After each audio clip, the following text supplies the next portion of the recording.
BBC Radio 5 Live. The voice of the UK. Nicky Campbell. Listen live, pause, rewind and discover with the BBC Sounds app. Well, enough of one soap opera. Let's move to the genre in general. Another soap opera now. Neighbours. Everybody needs good neighbours. You are pathetic. You walk out of our marriage after 30 years because you want to be free, and within minutes you're telling me you're going to be a daddy again, and then you have the nerve to thank me for taking it so well. Shut up! You shut up and listen to me. Harold! Harold! She's probably hiding or something, playing a stupid game, and she's going to come back, and then she's going to be in big trouble. Come on, mate, let's go home. We're not doing much good here. No! Why don't you keep your hands to yourself? It was an accident. I don't care. Give it back to me this instant. Here. Bon voyage, you silly old biddy. Thank you. There we are. We're talking Neighbours. After it was dropped by Channel 5, they want to do more homegrown drama. It was still doing well, picking up a 1.5 million viewers every time it was on. But the future of the classic Australian soap is under fire because Channel 5 were big financial contributors. Channel 5 in itself is so good at the moment. But anyway, we're talking about the magic of soaps for the next hour because we were thinking earlier on, we thought Neighbours and we thought, yeah, great, But there's more to it than that. What makes soaps so addictive? Massive viewing figures. Some of those big storylines have had gargantuan figures and have been engines of social change, breaking taboos, pushing boundaries as well. Research earlier this month found soap operas were 50% of the top 10 most watched shows on TV. As I say, the social change. Think of the same-sex kiss on Brookside all those years ago. Goodness me, when was it? Because at the time, of course, there was a deluge of complaints. These days, maybe partly because of breaking those taboos, it's not a deluge anymore. It's a flurry. A flurry's really not very many. That was really groundbreaking. It was 1994. Got it. Goodness me. The actors Nicholas Stevenson and Anil Friel, and a real moment in soap history, wasn't it? And it was included in the 2012 London Olympic opening ceremony, which was broadcast to a massive global audience, just showing, including 76 countries where homosexuality is illegal, showing the nature of our open and liberal and progressive society. All things are relative, but showing that. So there's that. Deirdre Barlow, Anne Kirkbride, the Weatherfield one. There are so many things to get into, why they are so important, and just why you love them. The magic of soaps. And there's another thing as well. Just remember how big Neighbours was at the time. Kylie and Jason. I was a little bit of self-indulgence here, but this is one of the things I remember most about stuff I've done. It was introducing, especially for you, when Kylie and Jason were at the absolute pinnacle of hysterical fame. And I introduced them on Top of the Pops. Listen to this. This is quality. Listen to this. And we got a treat for you now. Well, it's been the Australian Bicentennial to cap that glorious birthday party now. On Top of the Pops, Kylie and Jason, especially for you.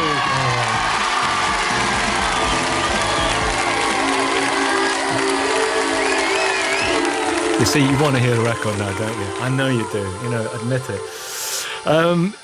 It's a time of the there is that time of the bicentennial as well. Catherine, let's do this. 08085 909 693, and you can text us on 85058.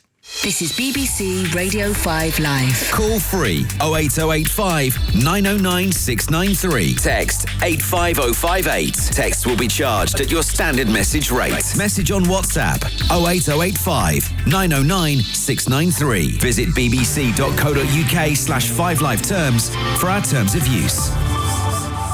So we got Catherine Way, who is a scriptwriter, winner of the 2016 Best Single Episode at the Soap Awards. Wow, Catherine, good morning. Hello. Hello.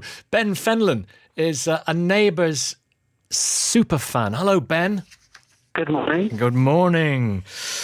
Wow. Listen, Catherine, I was, wabbling on about social change and significance. I mean, they're entertaining and they're funny and they're engaging. And some of the acting over the years has been superb. We've got Arthur Lowe and Ian McKellen, some great actors have appeared in the soaps over the decades. But are we still a country in love with soaps, Catherine? Yes, I think we are. And I think, bear in mind that a lot of people live alone. And the soap, that family, wherever they are, sort of Coronation Street or in the Square or even in Emmerdale, they become a kind of surrogate family. And they're around for as long as your family and maybe longer. And, you check in on them and you see, they've gone back to their no-good boyfriend or, they're on the drink again or whatever. And I think it's the familiarity of soaps. It's the availability of them, if you like, that you can see these people every day. And it's like friends or family. You can dip in sometimes as well. Although if you're not dipped in for a while, you do kind of think, who's that? Who are these people? They've shot Phil Mitchell again. Yeah. The Churn. What was your episode for which you won winner of the 2016 Best Single Episode Award? I write for the daytime drama Doctors, which is wonderful, which is one of the best. Oh, it's Christopher Timothy, right? He's in it. No, that's way back. That was in its first decade. It's a medical drama, and it was its 3,000th episode. And Doctors never usually has much of a budget, but we had a budget for that episode, and we had a shooting in Centenary Square, and we had a big story, and it was really exciting. It's something I'm really genuinely proud of. And there's the thing about soaps. I mean, you're not writing Goodfellas or Godfather, or well, maybe you are in a way. But it's the dialogue that we are and the relationships that we are familiar with. Because there's an element whereby you're reflecting real life, but there's also an element whereby soaps are at the front of the zeitgeist as well, and are kind of changing attitudes too. Yes, I think so. I mean, looking back, I was thinking about this morning. Soaps like Brookside, long gone, and EastEnders, and Corrie, back in the 60s, back in the 80s, they were really changing attitudes. They were the first to write about a whole load of things, like how rape victims are treated by the police. Has that changed? Not really. About domestic violence, about child abuse, all sorts of things that were unmentionable, and that the soaps mentioned for the first time. I mean, blowing my own trumpet here, I wrote, I think, British TV's first gay wedding. Before gay marriage, equal marriage was even a thing. I think it was before civil partnership came in. It was an episode of Casualty. It was in 2000, and it was seen by just under 10 million people. And that was, that again is something I'm really proud of. What was the plot line? Sorry, what? What was the plot line? What exactly happened?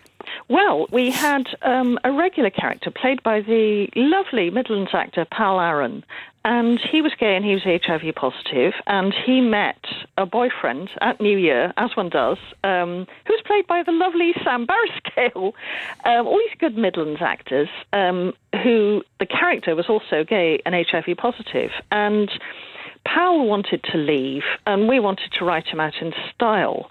And I don't know, I just got this idea, and I said, can Adam and Reuben, this is the characters, can they have a gay wedding? Can they have a gay wedding? We've never done that before. Can they have a gay wedding?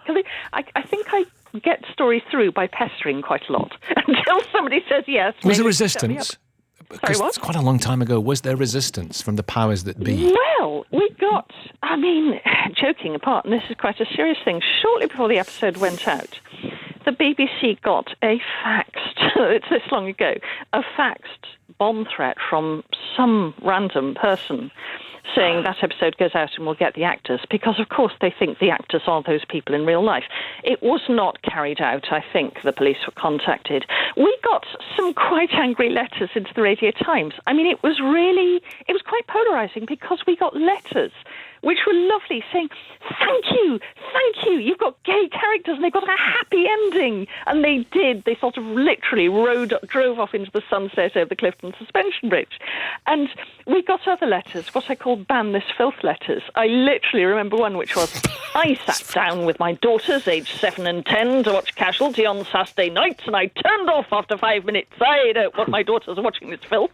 Yeah, what if your daughters actually grow up gay? But anyway, no, it got a strong reaction. Certainly. Yeah, it's marvellous. How interesting.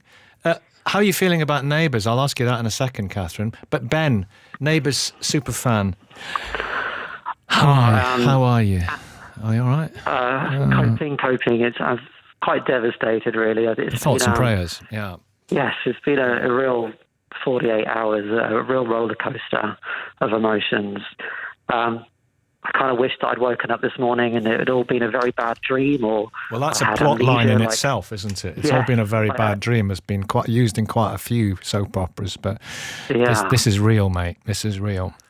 Yeah, it is, yeah. Unless, of course, some other channel swoops in to save the day, or Channel 5 changes its mind. But, it's not looking good at the moment. Mm. I mean, seriously, what does it mean to you? Well, it's been on TV for 37 years. It's been part of my life. I'm 43, so it's always been there from since I can remember. And it's got a real nostalgic element to it. I can connect it to moments in my life, like I can remember where I was when Scott and Charlene got married and the buzz around that. I can remember being at university with all my friends watching Carl get slapped by Susan after his affair was exposed. And even, I'm gay myself, coming out to my mum. It was an episode of Neighbours that sparked off that conversation. So it means a lot. It's been there throughout That's interesting. Wow. Life. An episode. What was the episode that sparked off that conversation? This is so. I mean, I'd love to hear from people on this. Things in soap operas that have had a real, lasting and significant impact on your life, and just why you love the particular soap opera that you love so much. I've got space for grumblers as well. Don't worry about that. Get in touch. I'd love to talk to you. So that's interesting. And I got a little tingle when you said that, Ben, about the fact you're a gay man yourself, and it was something that you saw in a soap opera that eventuated a conversation. Tell me all about that. Yeah, I was just sat watching the lunchtime episode of Neighbours. I think it was in the early noughties, and a character, I think her name was Rosie, was questioning her sexuality. And at the end of the episode, my mum just turned to me and said, are you gay? I think it's been on her mind for a while. And I kind of told her the truth, and it was a real moment. Neighbours bringing family together. And it was a moment I won't forget. That's amazing, Catherine, isn't it? Yeah. It says a lot. That is. It says an awful lot about the power. Somebody once said, didn't they, about the potency of cheap music in terms of pop music. But it's not Shakespeare, It's not Ibsen. It's not Chekhov, is it? It's not any of that stuff. But it's as powerful and as important, and it can change lives. Yes. And I mean, no, it's amazing hearing that and sort of thinking, because I remember somebody once describing writing as a bit like putting a message in a bottle and sort of casting it onto the waves. You don't know when it gets out there who it's going to reach and what. That's an amazing story I've heard. And to be honest, that makes me feel humble. Me too. I didn't expect for it to take this turn so early. I knew it was significant. Ben, I can understand how this has been so much a part of your life, woven into the fabric of your lived experience, as we've just heard. What are the big neighbours? We've got Jane in Brinkworth, first in line in a second. Hello, Jane. Ben, what are the big significant Neighbours moments? Harold, I remember I go way back. I haven't watched Neighbours at the beginning. Well, I would say it was on when I was in the room. But Harold Bishop right? There was a big issue when he came back, right? You weren't alive, though, were you? I haven't watched Neighbours for a long time, I have to admit, but yes, I was an early watcher, very much with the Kylie Minogue and all of them. Why haven't you watched it for a long time? Did you fall out of love with it? I just think, these things can go on and on and on and on and on, and you just think, how many storylines can we cover now? It's just, life takes over. So, no, I haven't watched it for a very long time. Right. But soaps have their place. They do. EastEnders, of course, when Dirty Den returned, that was massive, wasn't it? Christmas Day. It was watched by... How many viewers did that have? Have a guess. Oh, millions, I should think. Millions is right. But how many millions? Catherine? Well, I'm not sure about him returning, but certainly when he issued divorce papers to Angie, 30 million. That's the one maybe I'm talking about. Yeah, that was 30. back in 1986. You know your stuff, of course you do. I do. How would you not? Goodness me. 30. Jane, morning to you. How are you doing? Morning, I'm good, thank you. Yeah, the soaps. Yeah, how important are they to, British society? Well, I think one of the reasons why I'm talking to you today is because obviously a lot of the soaps bring up quite personal and serious issues that we all face. One of them being the Coronation Street story of the young girl who died of cervical cancer. Mm-hmm. And I'm a volunteer for Joe's Trust, which deals with cervical cancer and cervical issues for people. And I can say that we had a huge increase in people phoning and wanting to know about it and thinking about, oh gosh, I haven't had my screening for ages, and watching that program has frightened me to death, and that's a good thing. Really good thing, isn't it? Yeah. Yeah. It's a good part of this, how your life has changed or how you've seen the world in a different way because of a soap opera. Tell us more about the Cervical Trust for which you do stuff, Jane. Yeah, it's Joe's Cervical Cancer Trust, but now known as Joe's Trust. I found them after having cervical cancer, and I'm here many, many years later to talk about it, and I talk to an awful lot of people all over the country when I'm doing the helpline. And I just know when there is a storyline on any of the soaps with Coronation Street or Casualty or even Call the Midwife, there's been a few things that have been on that has addressed women's issues, if you like. And obviously some of them have also addressed men's issues. And I believe it does increase people's awareness of checking things and thinking, ooh, I better find out about that because I haven't done something for ages. And it does bring good topics into people's lives and gets people talking. EastEnders domestic abuse storyline. Remember that as well.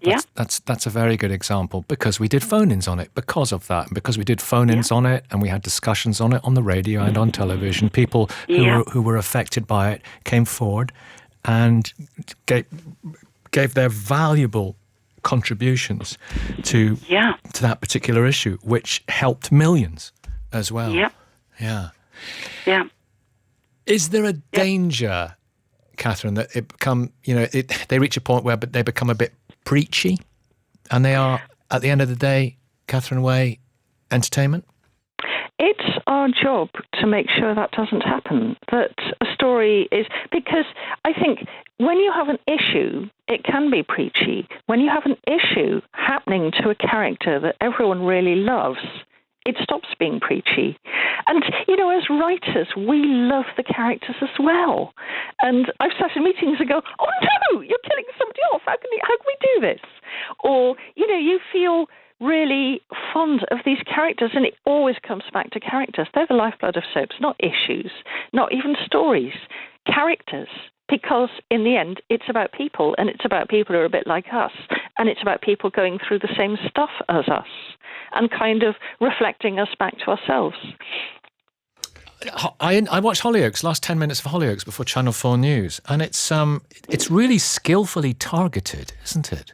Yeah.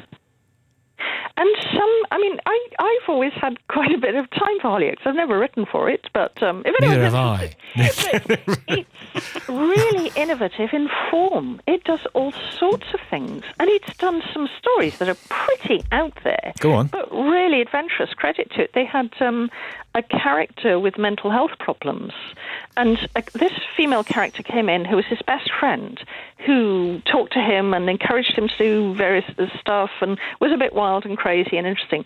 And after weeks and weeks and weeks of this character being in the soap, you realised she's not real, because she is a kind of imaginary friend, and she is a delusion that he's been fostering. And he thought, yeah, that's right, no one else ever talked to her.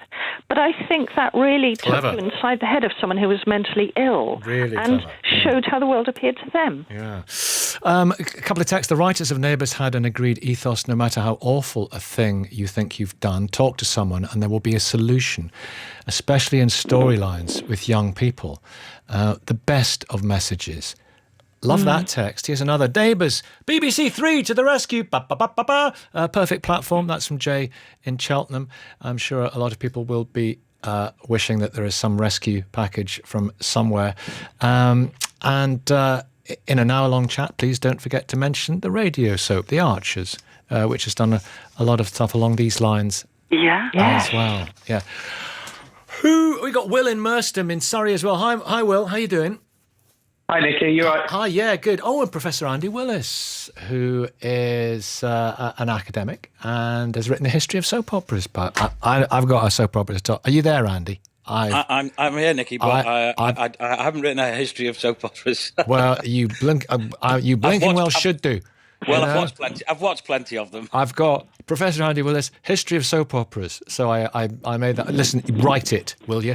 I will. I'll get onto it as soon as we finish. There's a soap opera I want to ask you about in a moment that I used to watch every day when I came home from school, and I used to watch it religiously because it was so bad. And I loved it because I thought it was great, because it was so bad. More of that in a minute. I wonder if anyone can guess what it is. Will in Merstham in Surrey. Yeah, how soap operas have changed our lives in small ways and in big ways. Over to you, Will.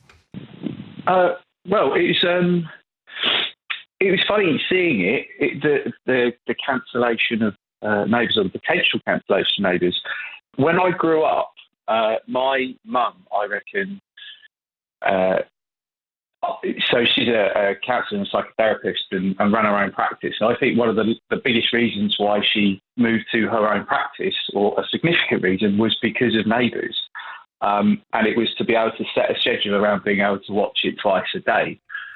And we really grew up in a household where you would watch the afternoon Neighbours, and then especially if you're feeling it was 7:30 or something, and then you would be watching the evening one, just in case there were any bits that you missed. And kind of in and around like the late 80s and the 90s and things, there was something about particularly soaps in Australia that just offered an escapism to folks from the UK. You could see, the hot weather, the different hairstyles, the kind of different sense of humour. It was a huge amount. It was a big part of escapism, I think, for our family. Yeah, from Melbourne to Manchester, Manchester to Melbourne, the kind of, the Melbourne suburbs. You're absolutely right. Something fascinating about that world for us in the 80s. It was, yeah, absolutely. It was a bit different. It felt like as well the characters were relatable, and I felt like they used to say things that you felt like you wanted to say but you couldn't because you didn't have a cool accent, or you didn't have it was far enough away for you to laugh at it so you don't really take it seriously, but then it still kind of did enough to touch upon things or ideas that you really wanted to that kind of helped you to escape from a reality that perhaps wasn't as interesting. It was massive. You perhaps read the plot lines out now and you wouldn't take it as seriously, but it gave you that really valuable escapism. And as I say, my mum's a hugely respected professional in what she did, but for her it was so important, and I think it still is. I love the fact she changed her work schedule. And do you know what? Ben, as a Neighbours super fan, you remember back in the 80s, right? I'm presuming you Yeah. remember. I was on Radio 1, and there was barely a week where I didn't interview somebody or play a record that wasn't by somebody from Neighbours. It was absolute. They were on a crest of a wave. Everyone was Neighbours crazy. I remember Stephen Dennis coming into the studio back then. And I played a clip at the beginning of the programme from 1988 when I introduced Kylie and Jason on Top of the Pops singing Especially For You. And I sent that clip to my producer this morning. She said, oh, well, look at this. I played it. And she's texting me back to say, excellent. Do you remember it as an incredible moment or just another day of work? I remember it as an incredible moment because in the hullabaloo and the excitement of Top of the Pops, they were massive. When they came into the studio, it was like Camilla and Charles had just walked in.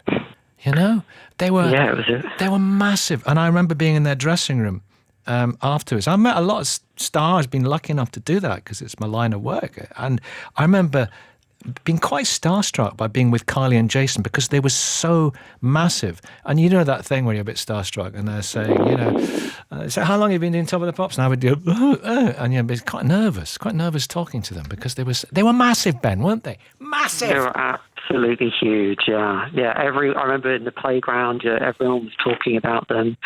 My bedroom walls were covered in posters of them. Everyone was obsessed. You couldn't move for Kylie and Jason at the time. Especially with Marge, yeah. So, Andy. Yes. Crossroads. Yes. Extraordinary thing, wasn't it? Well, it was, and I do wonder, Nicky, though, you know, I think your memory of Crossroads, and I'm not going to defend it and suggest for a moment that Crossroads was, you know, a quality piece of television production, but I do think maybe its reputation suffers because of Victoria Wood. And Victoria Wood creating that image of Crossroads as perhaps being even worse than it was with the shaky sets, etc., etc. But I just remember there was a great old actor called David Hunter who was on it, and I remember he used to deliver his lines like a 50s matinee idol who was treading the boards, you know, and it wasn't Meg, would you like a cup of tea? It was Meg, would you like a cup of tea? And it was really beautifully hammy. That's what I kind of mean. Well, you know? I think if you can remember, Nick, I think what was the actor? Was he called Ronnie Allen or something? Ronnie Allen. I think his, exactly because of what you're talking about, that kind of urbane delivery whilst working in a sort of a motel just outside Birmingham, he became a big cult figure. And again, if my memory serves me, he ended up appearing, I think, in one or two of the comic strip things when Channel 4 started. Yes. Yeah. And there's also Benny. So I think there was a big, you know, I think Crossroads became quite a cult program, and I think, as you remembered, Nicky, the fact that it used to be on, you know, at the end of children's TV, before the news, it was at the ideal time to get people coming home from work. The kids were watching, and of course, again, the other thing, it managed to get Paul McCartney to do a version of the theme music. I thought it was the other way around. He just did a version of the theme music, but they used it. But listen, I mean, some of the characters, Benny from Crossroads, he was, you know, a national treasure at the time, wasn't he? When Noel Gordon left Crossroads, front page headlines. It was massive. I think she got the elbow, Noel, and it was, you know, it was so much a part of her life. It was heartbreaking for her. And the Kylie Minogue of her day, Amy Turtle. Do you remember Amy Turtle? Yeah, I do. But I think Nicky, that's the era of the great soap opera dames, isn't it? You know, on Coronation Street as well, particularly Ina Sharples and Annie Walker. Soap operas had those dame-like figures of authority in them in the 70s and into the 80s. Okay, listen, we got a break there. If you can come back, Andy, we've more to talk about. Brilliant contributions. Thank you so much.